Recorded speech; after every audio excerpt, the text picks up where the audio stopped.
안녕하세요. 찬양의 샘 이선우입니다. 오늘은 구원 한 번 받으면 영원히 보장되는 것인가 라는 제목으로 여러분과 말씀을 나누고 싶은데요.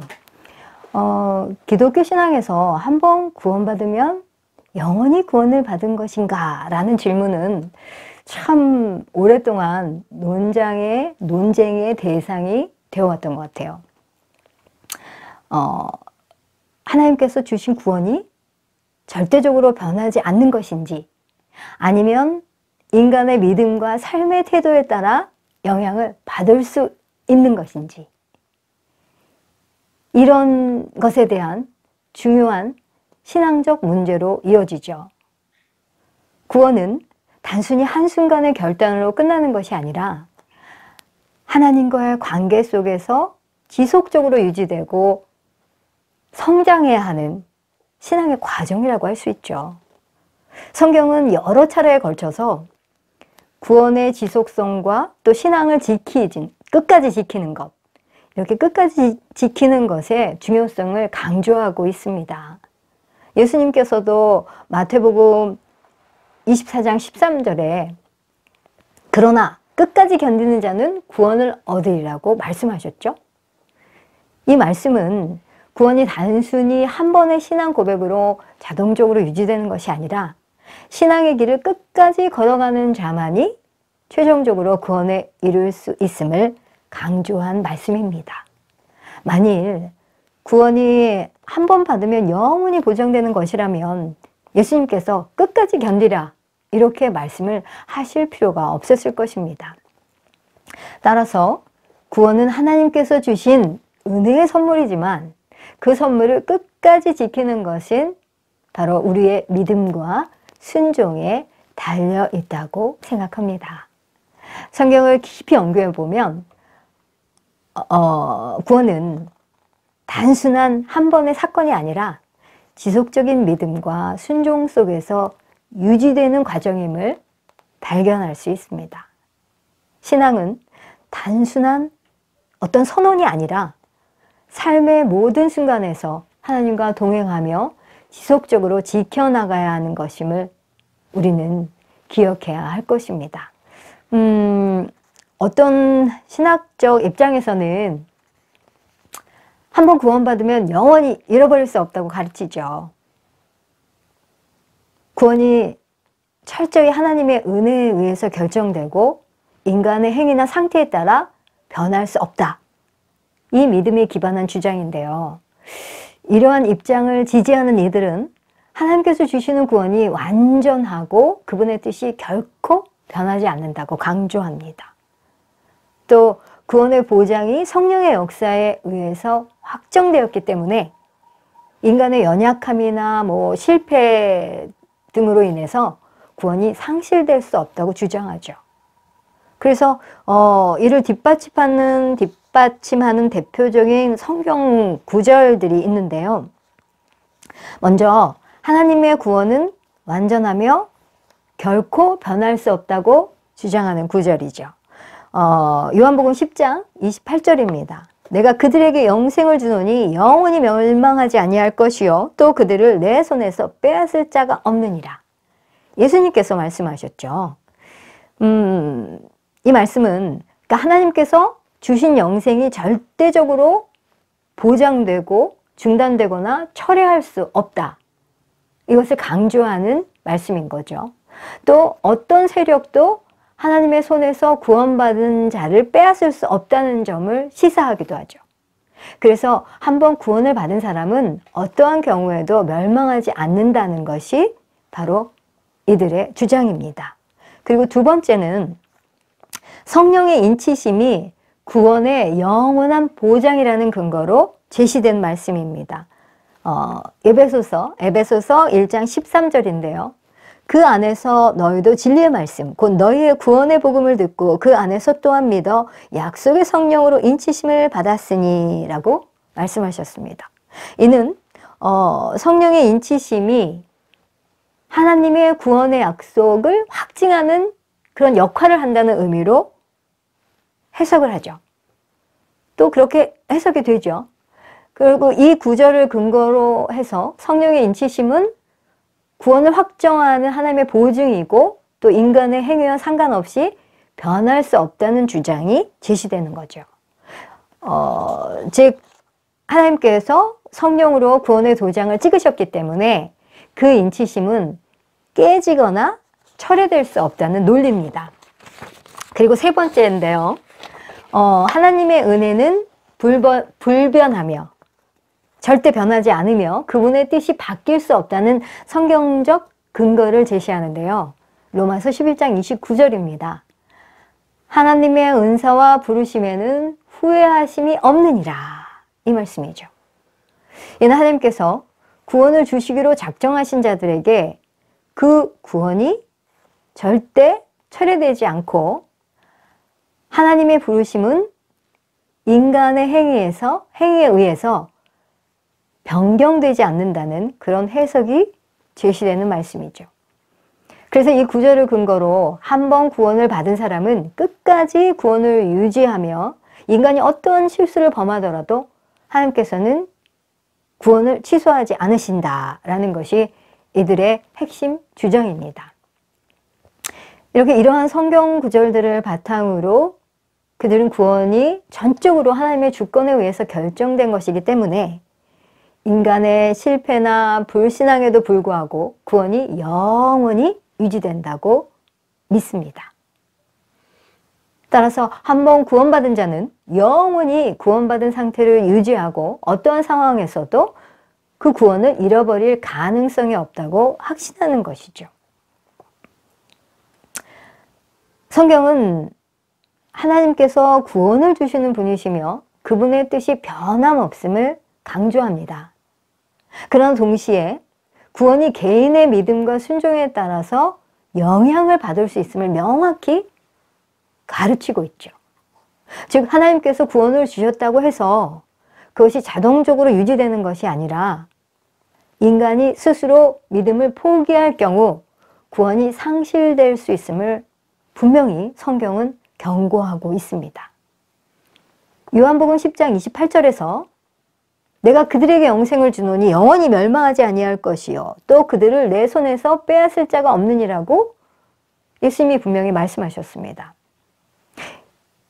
이 말씀은 외부의 어떤 힘도 믿는 자의 구원을 빼앗을 수 없다는 의미입니다. 그러나 이것이 인간 스스로 믿음을 저버리는 경우까지 포함하는 것은 아니죠. 실제로 성경은 사람이 자발적으로 믿음을 떠나고 배교할 가능성이 있음을 분명히 경고하고 있습니다. 히브리서 6장 4절에서 6절이죠. 한번 빛을 받고 하늘의 선물을 맛보고 성령에 참여한 바 되고 하나님의 선한 말씀과 내세의 능력을 맛보고도 타락한 자들은 다시 새롭게 하여 회개하게 할 수 없나니 이는 그들이 하나님의 아들을 다시 십자가에 못 박아 드러내놓고 욕되게 함이라 라고 말씀하고 있습니다. 이 말씀은 한때 구원의 은혜를 경험하고도 믿음에서 떠난 자들에 대한 강력한 경고를 주고 있는 말씀입니다. 즉 하나님께서 주신 구원을 받았다고 해도 그것을 지속적으로 유지하지 않으면 타락해서 다시 회개하기 어려운 상태에 이를 수도 있다는 것이죠. 따라서 구원은 하나님의 은혜로 주어지지만 그것을 끝까지 지키는 것은 바로 우리의 믿음과 순종에 달려있음을 가르치고 있는 것이죠. 그리고 성령의 인치심이 구원의 영원한 보장이라는 주장에 대해 또 성경은 다른 해석을 제공합니다. 에베소서 4장 30절에서 사도 바울이 고백한 겁니다. 하나님의 성령을 근심하게 하지 말라. 사도 바울이 이렇게 분명히 권면하고 있습니다. 성령의 내주가 우리의 행동과 신앙 상태에 따라서 분명히 영향을 받을 수 있음을 시사하는 말씀인 거죠. 만약 성령의 인치심이 단순히 자동적으로 유지되는 것이라면 바울이 성도들에게 성령을 근심하게 하지 말라고 경고할 필요가 없었을 것입니다. 이는 우리의 신앙과 삶의 태도에 따라서 성령께서 우리 안에서 역사하시는 방식이 달라질 수 있음을 보여주는 말씀 구절이라고 할 수 있죠. 또 이와 비슷한 개념으로 시편 51편 11절이죠. 다윗의 강구에서도 찾아볼 수 있는데요. 다윗은 범죄한 후에 이렇게 또 고백합니다.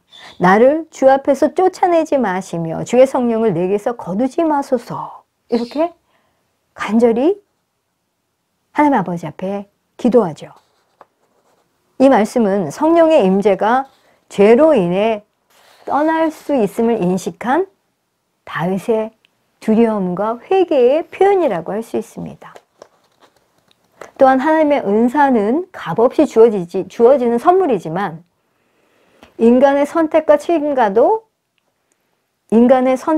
책임과도 연결되어 있다는 것을 또 로마서 11장 29절에서 알 수 있습니다. 하나님의 은사와 부르심에는 후회하심이 없느니라고 분명히 말씀하셨죠. 그런데 이 같은 장에서 바울은 이렇게 또 말합니다. 믿음에서 떠난 자들에게 경고하는 메시지죠. 로마서 11장 22절입니다. 그러므로 하나님의 인자하심과 준엄하심을 보라. 넘어지는 자들에게는 준엄하심이 있으나 너희가 하나님의 인자하심에 거하면 너희에게 인자하심이 있으리라. 그렇지 않으면 너희도 찍히리라. 이렇게 분명히 말씀하고 있습니다. 이 말씀은 구원이 자동적으로 보장되는 것이 아니라 하나님의 인자하심 안에 지속적으로 거해야 한다는 사실을 강조하고 있죠. 믿음을 끝까지 지키지 않고 신앙에서 떠나거나 하나님을 저버린다면 하나님께서도 그를 찍어버릴 수 있음을 분명히 경고하고 있습니다. 성경에는 하나님께서 선택하셨으나 끝까지 믿음을 지키지 못하고 구원을 잃어버린 인물들이 여러 명 등장하죠. 그들의 삶은 한때 하나님과 동행했던 사람이었어요. 근데 믿음을 떠날 경우 어떤 결과를 맞이하게 되는지를 보여주는 그런 경고의 사례라 할 수 있는데요. 먼저 사울왕입니다. 사울왕은 하나님께서 직접 선택하셔서 이스라엘의 첫 번째 왕으로 세우신 인물이죠. 그는 기름 부음을 받고 왕의 자리에 올랐지만 하나님께 온전히 순종하지 않고 자신의 생각과 뜻대로 행동했습니다. 특히 아말렉을 진멸하라는 하나님의 명령을 어기고 자신의 판단대로 전리품을 남겨뒀죠. 불순종한 거죠. 결국 하나님께서는 사울을 버리셨고 그의 왕위를 다윗에게 넘기기로 결정하셨습니다. 사무엘상 15장 11절인데요. 하나님께서는 여호와께서 사무엘에게 이르시되 내가 사울을 왕으로 세운 것을 후회하노니 그가 돌이켜 나를 따르지 아니하며 내 명령을 행하지 아니하였습니다. 이렇게 말씀하셨습니다. 사울은 처음에는 하나님의 부르심을 받고 왕으로 세워졌지만 불순종했습니다. 그 사울의 불순종과 하나님께 대한 온전한 순종의 부족으로 결국 하나님께 사울왕은 버림받게 되었죠. 사울왕은 하나님을 따르지 않고 자신의 뜻대로 행동한 결과 왕의 자리에서 물러나게 되었고 결국 비참한 최후를 맞이하게 되었습니다. 이 사례는 하나님께서 주신 구원이 한순간에 보장되는 것이 아니라 끝까지 지켜야 하는 것임을 보여주는 사례죠. 사울의 삶은 믿음에서 떠나고 하나님의 명령을 거스린 자가 어떻게 하나님께 버림받을 수 있는지를 경고하는 그런 대표적인 예라 할 수 있을 것입니다. 또 유다가 있죠. 유다는 예수님의 12제자 중 한 사람으로 직접 예수님의 가르침을 받고 사역을 함께한 사람이었습니다. 가룟 유다는 예수님을 따르며 기적을 목격하고 하나님 나라의 복음을 들었지만 결국 은 30에 예수님을 배신했습니다. 이 유다는 처음에는 예수님의 제자로 부름받았지만 탐욕, 또 불신앙 이런 것으로 인해서 구원을 잃어버린 대표적인 인물이라고 할 수 있죠. 예수님께서는 이 가룟 유다가 멸망할 것을 예언하셨어요. 마태복음 26장 24절에 보면 그 사람은 차라리 태어나지 아니하였다라면 좋을 뻔하였느니라 라고 안타까워하시면서 말씀하셨죠. 이 가룟 유다는 예수님을 배반한 후에 후회했지만 진정한 회개로 나아가지 못하고 스스로 목숨을 끊었습니다. 이 가룟 유다는 한때 예수님을 따랐던 사람이지만 결국 배교의 길을 선택하여 구원을 잃고 멸망에 이르게 되었습니다. 그리고 또 사례 중 또 한 사람 데마가 있죠. 데마는 사도 바울과 함께 사역했던 동역자로 초기에 신실한 믿음의 사람이었습니다. 그런데 시간이 지나면서 이 데마는 세상을 사랑하는 마음이 커졌고 결국 믿음을 떠나 세상으로 돌아가 버렸습니다. 바울은 디모데에게 보내는 편지에서 데마가 믿음을 저버리고 떠났음을 안타까운 심정으로 기록하면서 이렇게 또 말했죠. 데마는 디모데후서 4장 10절입니다. 데마는 이 세상을 사랑하여 나를 버리고 데살로니가로 갔고 이렇게 말했습니다. 데마의 경우는 우리에게 특별한 중요한 교훈을 아주 특별하게 중요한 교훈을 제공합니다. 데마는 바울과 함께 복음을 위해 헌신했던 사람이지만 결국 세상의 유혹을 이기지 못하고 믿음을 떠나고 말았죠. 이는 구원이 단순히 한 번의 신앙 고백으로 영원히 보장되는 것이 아니라 믿음을 끝까지 지켜야 한다는 그런 사실을 우리에게 보여줍니다. 사울, 유다, 데마 이 세 사람의 사례는 한때 하나님과 동행했던 사람이라도 믿음을 지키지 못하면 구원을 잃어버릴 수 있음을 보여주는 사례라고 할 수 있겠습니다. 구원은 하나님의 은혜로 주어지는 선물이지만 그것을 끝까지 붙잡고 유지하는 것은 우리 믿는 자들의 책임입니다. 사도 바울은 로마서 11장 22절에서 너희가 하나님의 인자하심에 거하면 그의 인자하심이 너희에게 있으리라. 그렇지 않으면 너희도 지키리라고 분명히 경고합니다. 이 말씀처럼 하나님의 은혜 안에 거하는 것이 구원의 핵심이며 신앙을 지속적으로 유지하고 순종하는 것이 또 무엇보다 중요합니다. 단순히 구원받았다는 사실에 안주하는 것이 아니라 끝까지 믿음을 지키고 하나님과 동행하는 삶을 살아야 하는 것이죠. 구원과 믿음의 관계를 좀 쉽게 이해하기 위해서 현대적인 예를 한번 제가 들어서 설명을 해보겠습니다. 운전면허증, 우리가 운전면허증을 취득하잖아요. 근데 운전면허증을 한번 취득했다고 해서 평생 운전을 할 수 있는 것은 아니죠. 이 운전자는 지속적으로 도로 교통법규를 준수하고 또 교통법을 위반하지 않도록 주의해야 되고 그리고 일정 기간이 지나면 또 면허를 갱신해야 하잖아요. 만약에 이 교통법규를 반복적으로 위반하거나 또 뭐 음주운전 그리고 또 아주 중대한 어떤 위법 행위를 한다면 면허가 정지되거나 취소될 수도 있겠죠. 마찬가지로 우리가 예수님을 믿고 구원을 받았다고 해서 믿음을 유지하지 않고 죄를 반복해서 지으면 영적으로 위험한 상태에 이를 수 있습니다. 신앙은 지속적인 순종과 회개를 통해 유지되어야 하고 단순한 한 번의 고백으로만 보장되지 않습니다. 그리고 또 예를 들자면 결혼 관계를 예를 들 수 있을 것입니다. 이 결혼 관계 역시 구원과 유사한 면이 있습니다. 우리가 결혼했을 때 결혼 서약을 맺었다고 해서 부부의 관계가 자동적으로 지속되는 것은 아니죠. 서로를 신뢰하고 사랑하며 관계를 유지하기 위해서 노력할 때 건강한 결혼 생활이 지속될 수 있을 것입니다. 그러나 반대로 이 결혼 관계를 올바르게 유지하지 않고 어떤 한 사람이 부부 중 한 사람이 외도를 하거나 또 관계를 소홀히 하면 결국 부부관계가 깨어질 수도 있죠.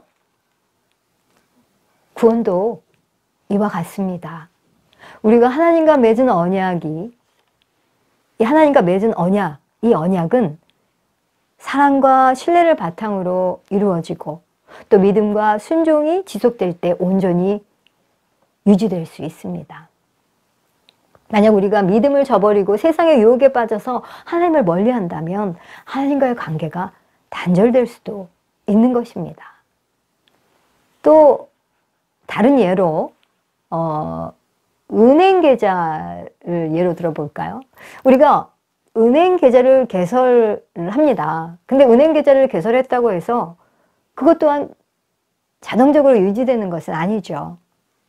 계좌를 사용하지 않거나 또 일정 기간 동안 거래가 없으면 결국 해지되거나 동결될 수 있죠. 마찬가지로 구원도 우리가 신앙을 지속적으로 유지하고 성장시키지 않으면 영적으로 무기력한 상태에 빠질 수 있습니다. 하나님께서는 우리에게 구원의 은혜를 주셨지만 그 믿음을 지속적으로 성장시키고 유지하는 것이 무엇보다 중요합니다. 또 한 가지 더 예를 들어볼까요? 생명보험. 이 생명보험 계약도 또 이 구원과 비교해 볼 수 있겠죠. 한 사람이 생명보험을 가입했어요. 근데 이렇게 생명보험을 가입하고 나면 이 보험사로부터 우리가 보호를 받을 것이라고 그 가입한 사람은 생각을 분명히 할 수 있겠죠? 그런데 보험료를 지속적으로 납부하지 않으면 보험 계약이 해지되거나 보장이 중단될 수 있습니다. 구원도 마찬가지입니다. 우리가 예수님을 믿고 구원의 약속을 받았다고 해도 믿음을 지속적으로 유지하지 않으면 그 구원이 보장되지 않습니다. 이처럼 우리의 삶 속에서 지속적인 책임과 관계 유지를 요구하는 것들이 있듯이 구원도 단순히 한 번의 결단으로 끝나는 것이 아니라 지속적인 믿음과 순종을 통해 유지되어야 하는 것입니다. 성경은 끝까지 믿음을 지키는 자가 구원을 얻게 됨을 강조하며 날마다 하나님과의 관계를 돌아보고 또 성장하는 것이 중요하다고 가르치고 있습니다. 하나님께서 주신 구원, 이 구원의 은혜를 소중히 여기고 또 정말 신실한 믿음과 순종으로 끝까지 견디는 것, 이것이 참된 신앙의 길이라 생각합니다.